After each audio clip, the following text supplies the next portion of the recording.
Hello guys, welcome back to my YouTube channel. So our topic for today is applying percentage concepts, markups, and discounts.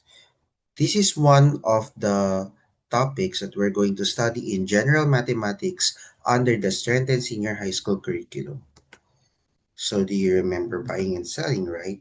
But let's discuss about markup. When you say markup, it is the amount added to the cost price to determine the selling price. It is the same as a profit. Why? Because the selling price is higher than the cost price. Besides, it serves as an increase to the price. If you are going to sell an object, then you're going to earn more or to get a profit. That is what we call the markup.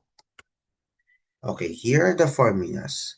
To find the markup, you need to subtract the selling price by the cost price. To get the markup percentage, you need to get the markup value. So markup divided by cost price, then multiply by 100%. To get the selling price, okay, so what are you going to do is let's do step by step. GEMDAS mode. Markup percentage should be divided by 100% first. Then once you get the quotient, you add it by 1. Okay.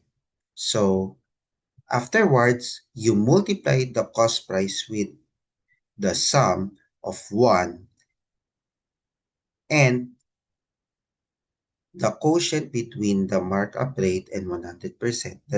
That's how the selling price works. To get the cost price, okay, the selling price should be divided by the sum of 1 and the quotient of markup rate and 100%. So we're going to discuss through examples. First, example number 1. Elika originally bought a 1 liter of anti-dandruff shampoo worth 280 pesos, but she sold it for 350 pesos. How much is the markup and its rate? Okay, so first you have to state the given, the cost price or the original price is 280 pesos and the selling price is 350 pesos. The cost price is the original price while the selling price is the new price. To get the markup, you have to subtract 350 by 280 pesos.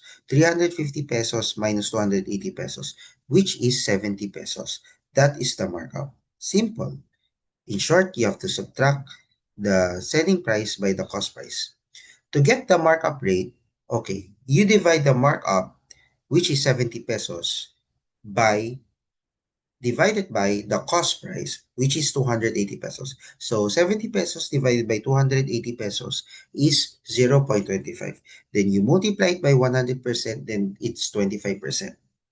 So the markup of the shampoo is 70 pesos and the markup rate is 25%. Got it? Okay. Next problem. Carlos wanted to sell his microwave oven with a markup rate of 12% since the microwave oven he had cost 3,400 pesos. How much will be the selling price after the markup? Okay, so here's the given. The original price is 3,400 while the markup rate is 12%. The original price is the cost price, keep in mind. Okay, so here is a step by step. I have to discuss it carefully because this is crucial. Okay, to get the selling price, the first step is you divide the markup rate with 100%. So this will become 0.12. Then you add it by 1 to get the multiplier, which is 1.12. Then you multiply it by 3,400. In short, 3,400 pesos times 1.12 equals 3,808 pesos. Okay. So the selling price of Carlos microwave oven is 3,808 pesos. I am sorry, medyo hindi kita. Pero the answer is 3,808 pesos. Third problem. Joshua booked a round-trip flight from Manila to Davao worth 5,589 pesos, which was already increased by 15%. How much was the original price of his flight ticket? So alamin natin yung cost price. So here's the solution.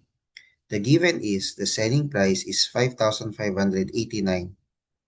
So actually, yan ang selling price ng ticket. Yan yung ginastos ni Joshua.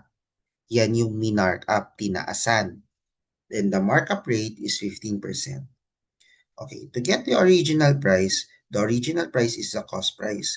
So yun yung totoong presyo ng ticket before the markup. Pag sinabing cost price, before the markup. So, 15% divided by 100% is 0.15. Then you add it by 1, which is 1.15.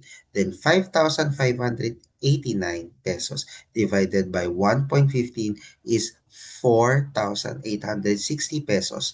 Then the cost price of Joshua's flight ticket is 4,860 pesos. Okay, so do you understand? Okay, let's proceed to discount. The discount is loss. Okay, marami naghahangad ng discount sa hirap ng buhay. Samantalang, ang daming gustong yumaman sa pamamagitan ng markup.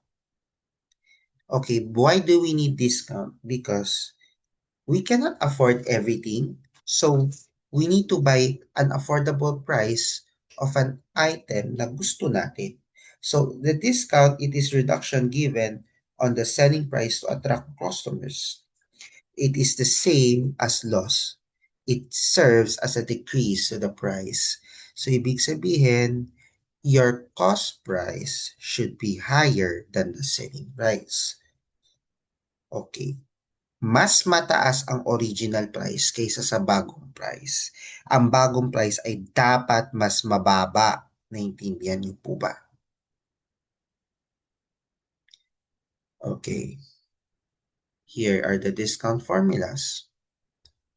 Cost price minus selling price to get the discount. Tandaan, ang original ay mas mataas kaysa sa bago para makuha mo yung discount.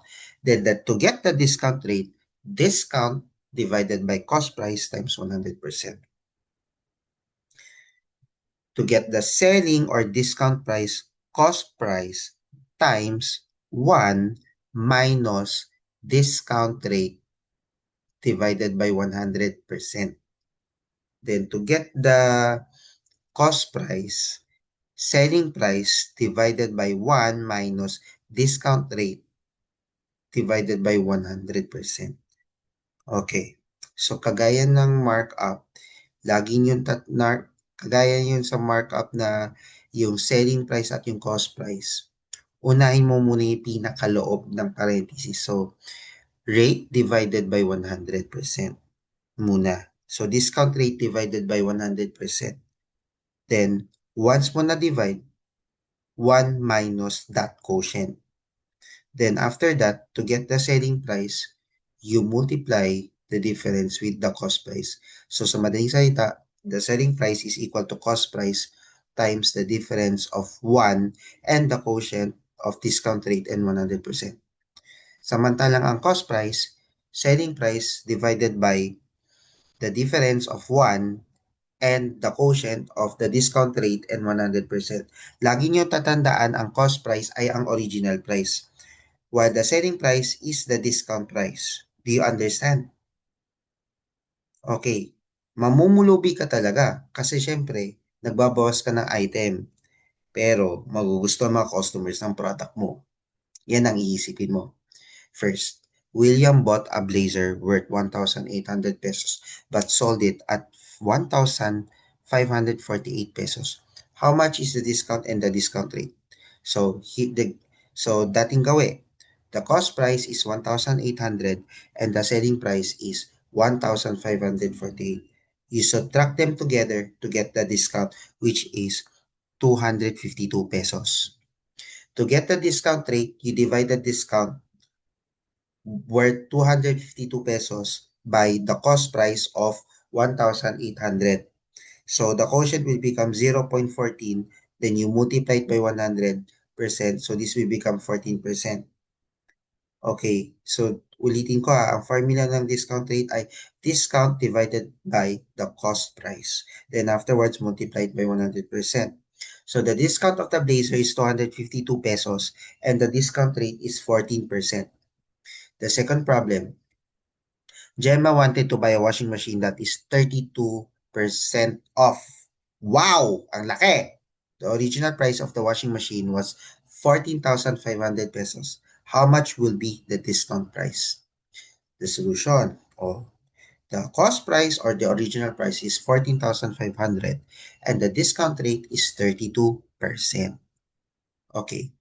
To get the discount price, also known as the selling price, you divide first the 32% with 100%, which will be 0.32. Then subtract it. 1 minus 0.32 is 0.68. Then you multiply 0.68 by 14,500 pesos. Then the result is 9,860 pesos. So ang laki ng binawas. So the discount price of the washing machine is 9,860 pesos. Oh, last na tayo. Marilu purchased a blender worth 3,626 pesos, which was marked down by 26%. How much was the original price of the blender? Okay, so cost price, yung original price So nakabili kasi si Marilu ng discounted. So here's the solution. The selling price or the discount price is 3,626 pesos and the discount rate is 26 pesos. Okay, to get the original price, okay. So dating gawi, 26% divided by 100%, which is 0.26. Then 1 minus 0.26 will be 0.74. Then 3,626 pesos divided by 0.74, which will become 4,900 pesos. The original price of the blender is 4,900 pesos. So, you get it na. Okay, markup ay dagdag tubo, ang discount ay bawas presyo. Do not forget to subscribe to my YouTube channel and hit the notification bell. Thank you and God bless. Have a great day and happy learning.